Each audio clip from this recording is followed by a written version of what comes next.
Ketika orang ngikut gurunya baca Al-Fatihah, kenapa Anda larang ya Syekh? Dan berapa banyak hadis tentang keistimewaan surat Al-Fatihah dipermasalahkan, Anda yang bermasalah.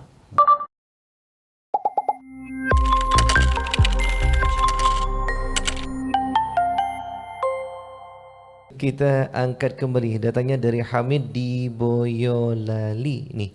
Pertanyaannya Habib, ada seorang syekh yang melarang baca Al-Fatihah karena kata beliau tidak ada contoh dari Nabi, katanya Habib.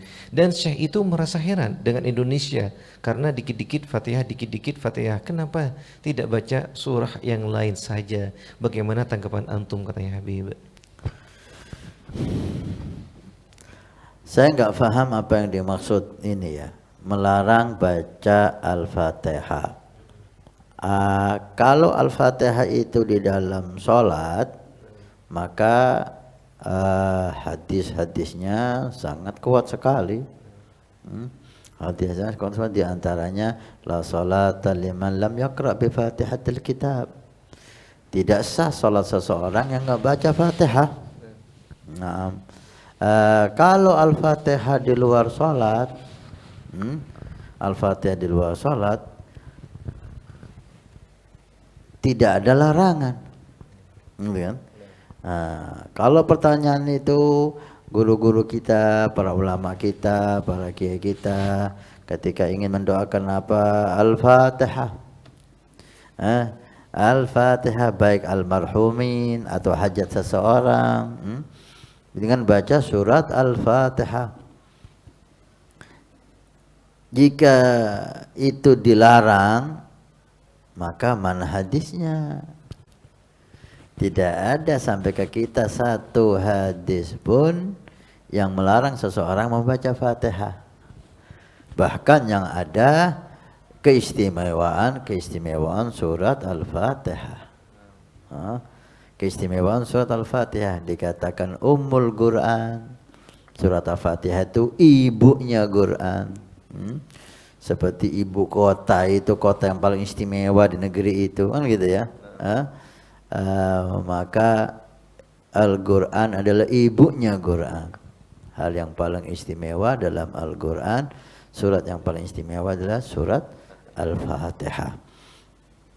Bahkan ada hadis yang menceritakan tentang sahabat Nabi Shallallahu Alaihi Wasallam melakukan perjalanan di situ dengan sahabat yang lain. Kemudian ketika hadir di suatu tempat, di suatu kaum, mereka meminta kaum itu untuk menjamu sahabat-sahabat Nabi, tapi kaum itu karena hasud dan membenci Nabi, tidak mau memberi jamuan. Walaupun tidak ada perperangan antara Nabi dengan mereka, tapi hasud. Subhanallah, di malam hari waktu itu pemimpin mereka disengat kalajengking, membengkak, parah, panas badannya, menggigil. Didatangkanlah, karena ini tokoh, didatangkan semua tabib, tidak bisa menyembuhkan. Salah satu di antara mereka memberi usulan, coba itu ashab Muhammad, sahabat-sahabatnya Muhammad itu, mungkin dia ada orang yang bisa meruqyah. Ruqyah mulai zaman Nabi SAW. Mungkin gak ada salahnya kita coba, karena kita udah mencoba semua tabib gak bisa sembuh, mungkin bisa menyembuhkan. Kemudian datanglah, pas datang ke salah satu sahabat yang saya lupa namanya, datang kepada beliau, adakah di antara kalian yang bisa ruqyah? Walah, kenapa? Pemimpin kita, ketua suku kita kena sengat kalajengking dan semua tabib udah kita coba dan belum berhasil. Ada yang bisa? Ada. Siapa? Saya. Orang ini tidak terkenal sedikit pun bisa meruqyah. Tahu-tahu tampil mau mengobati pemimpin raja yang penyakitnya sudah tidak bisa disembuhkan oleh tabib.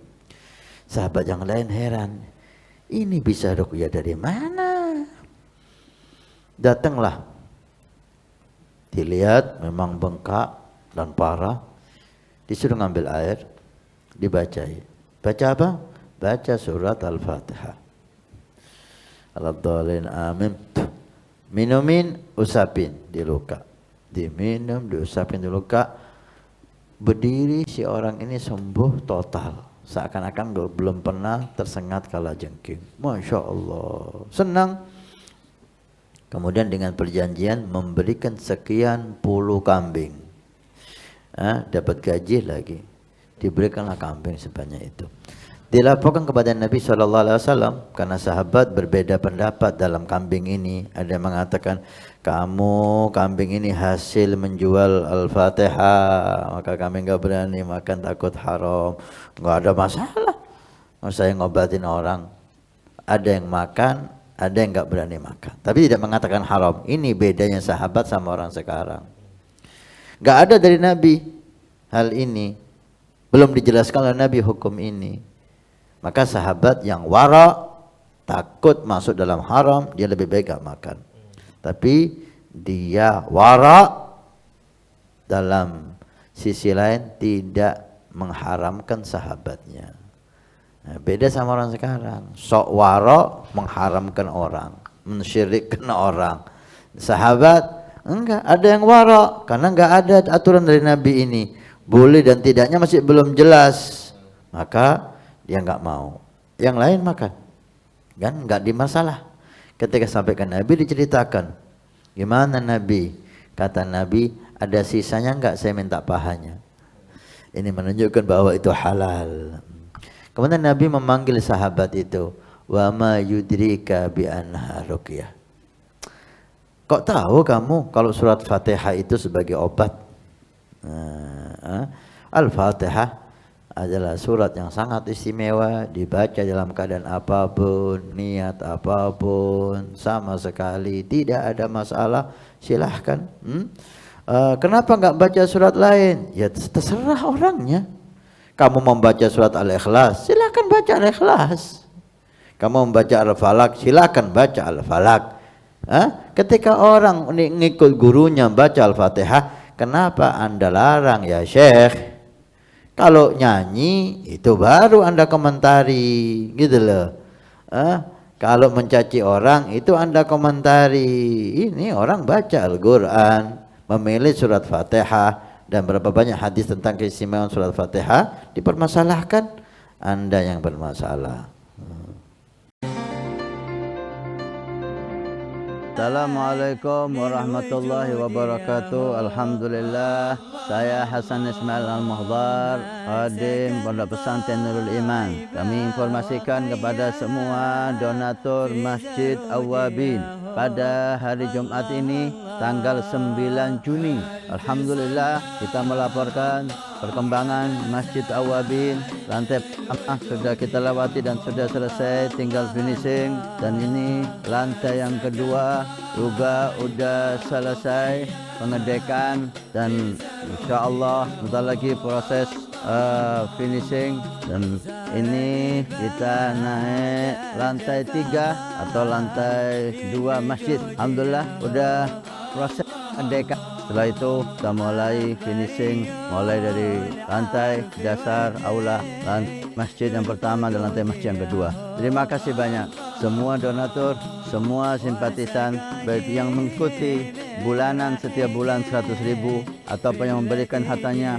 Mudah-mudahan Allah Subhanahu wa taala menjadikan sebagai sedekah jariah. Kalau kemarin Anda yang ikut, ini waktunya Anda menjadikan sedekah jariah ini untuk orang tua Anda, untuk anak Anda, untuk orang-orang yang Anda cintai, untuk istri Anda, sehingga semuanya kaya dengan pahala dan taat di hari kiamat. Karena masjid ini akan ditempati semua kegiatan ibadah, belajar mengajar di masjid, dakwah ilallah di masjid, salat jamaah di masjid, aurat di masjid, pengajian di masjid. Masya Allah, begitu besar fungsi masjid dan aula Al-Awwabin yang diberi nama oleh guru mulia kita dengan Awwabin. Mudah-mudahan dapat selesai dan bermanfaat sampai hari kiamat. Terima kasih. Barakah. Wassalamualaikum warahmatullahi wabarakatuh.